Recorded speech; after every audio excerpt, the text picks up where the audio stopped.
we go into this beautiful Easter weekend. And again, I want to invite everyone up front, to please make sure you're warmly invited to one of our two services, either the online or the in-person one this coming Easter Sunday. It's going to be a wonderful celebration. We celebrate Easter.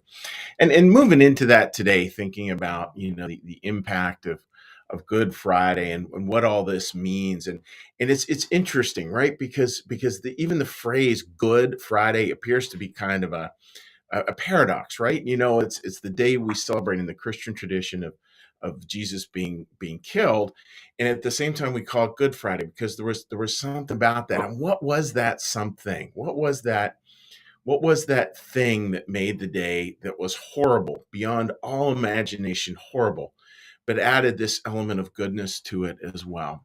And there's a lot of different ways to look at that. I think we can look at it at a really deep, high kind of spiritual level, which is the idea that here's the Lord, and he's, from a Christian New Church perspective, he's literally, taking it all on so that there can be this connection between heaven and hell. He's glorifying his human. In other words, his humanness becomes divine, his divinity becomes human. That idea of the connection of heaven and earth, and that's sort of like graduate level theology in a lot of ways.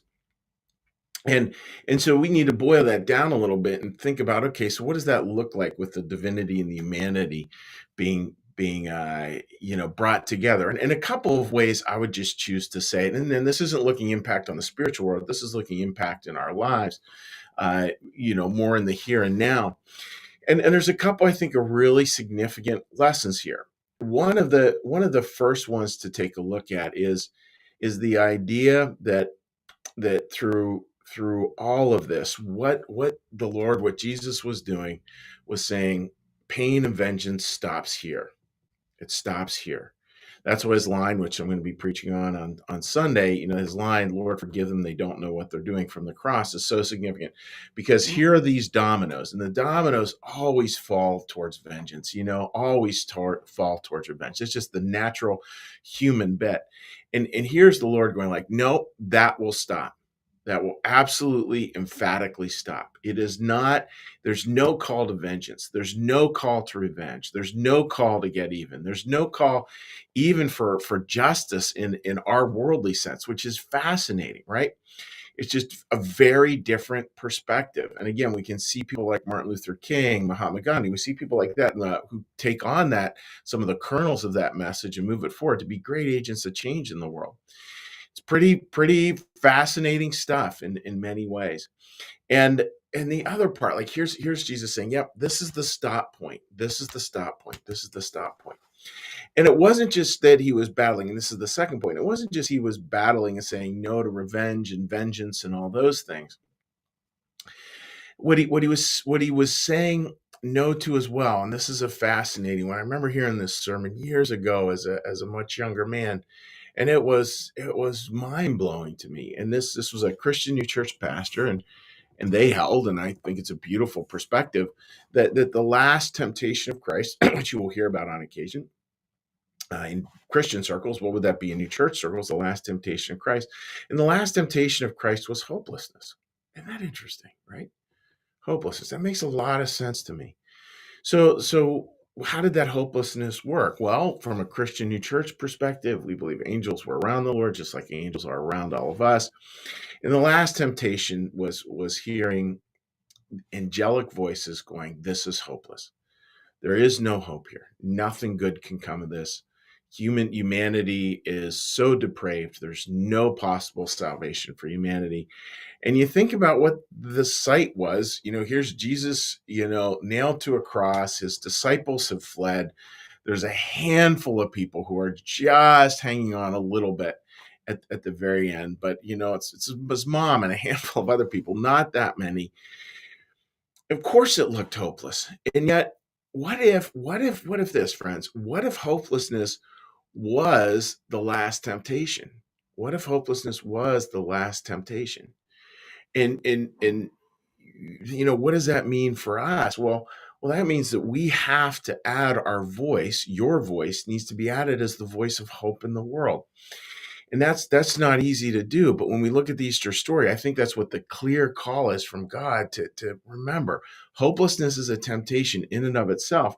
Hopelessness that often comes from a very good place.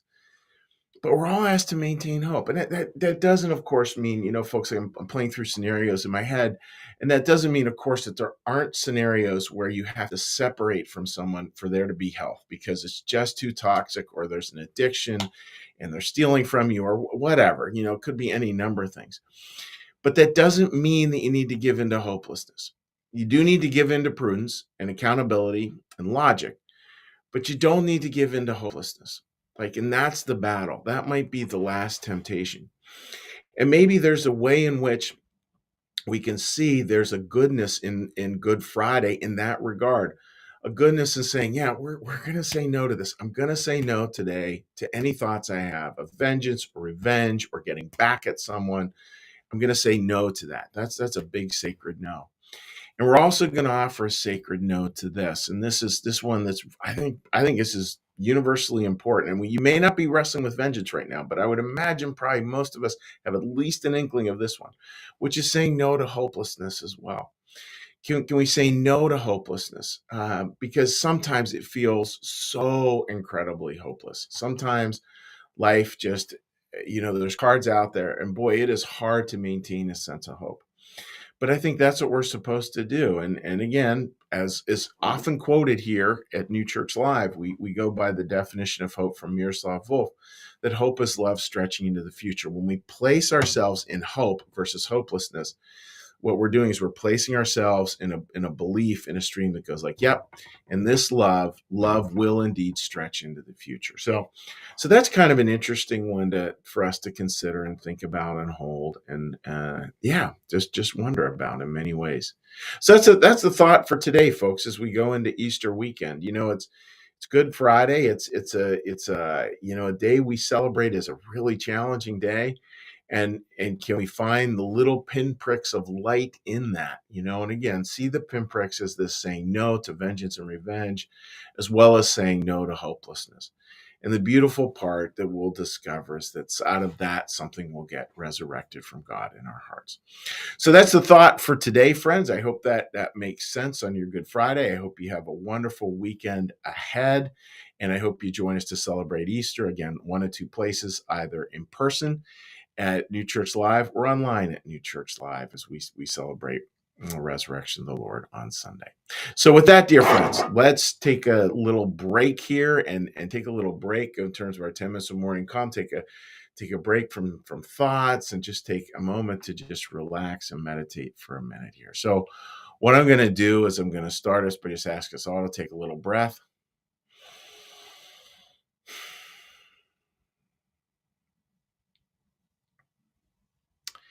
And then I want you to listen to the prayer bell. Just allow that to be something that just gently pulls us through. And then after that, we're going to do a little meditation, a little prayer, and a little blessing. So the prayer bell.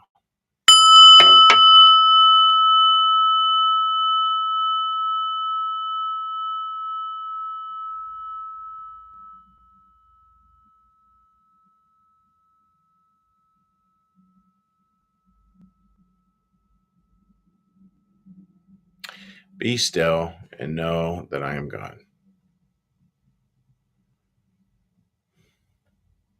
Be still and know that I am.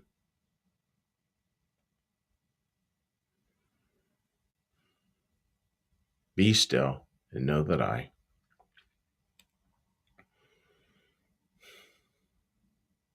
Be still and know that.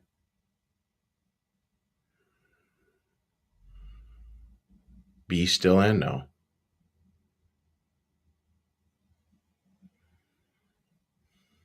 Be still and.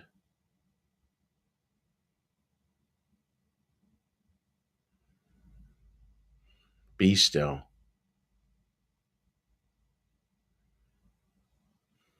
Be.